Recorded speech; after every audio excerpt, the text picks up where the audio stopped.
مسؤولينta wasaaradda duulista hawada ee Soomaaliland ayaa waxa ay garoonka diyaaradaha magaalada Hargeysa ay ka mamnuuceen in mas'uuliyiin lagu soo dhaweeyo garoonka diyaaradaha ee magaalada Hargeysa.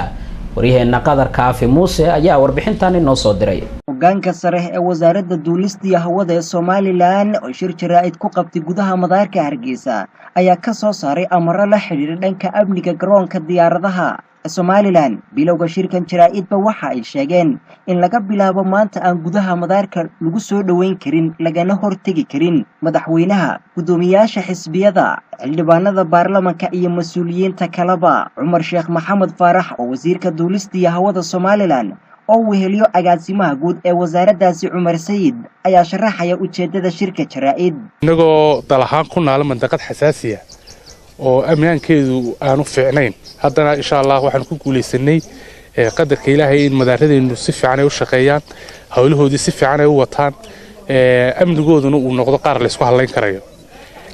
Mar walbana waxa muhiim ah wixii amniga dhibaato ku ah inaan wasaaradahan ka taxadarno, siyaasad ka yeelano, aanan meel kaliya istaagina maalin walba aanu talaabo hore u qaadno si amniga loo xaqiijiyo.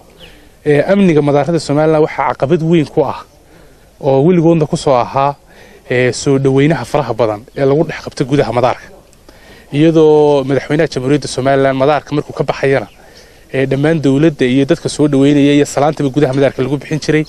Sidoo kale xisbiyada qaranka iyo dadka kale mudanka reer Soomaaliland qof kastoo soo degaya kii sii baxayaba ay tiradooda fara badan ay ima jireen.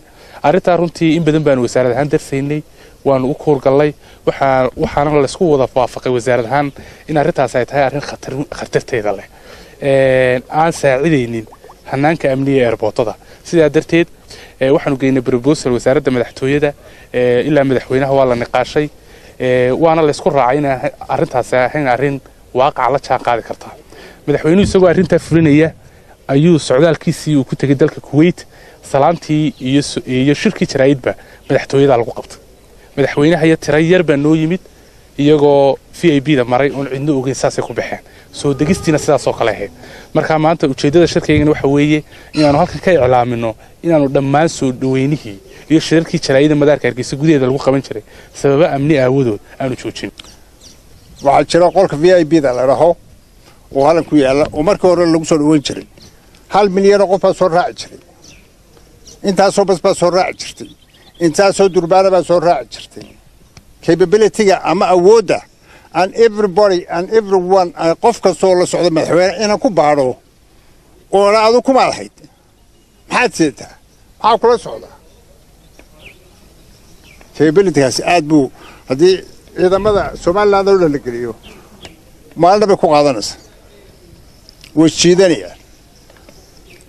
adduunyada meel inta la soo dhaweeyo saal isku dabayca ma jirto. madaxweynuhu naga qaatay waa noo aqbalay. xisbiyada qaranka waxaan u qoray warqad baan u qoray aanu ka codsanano sida uu madaxweynuhu ogolaaday ee isba naga yeelay in iyakuna xafladooda ku qabsadaan.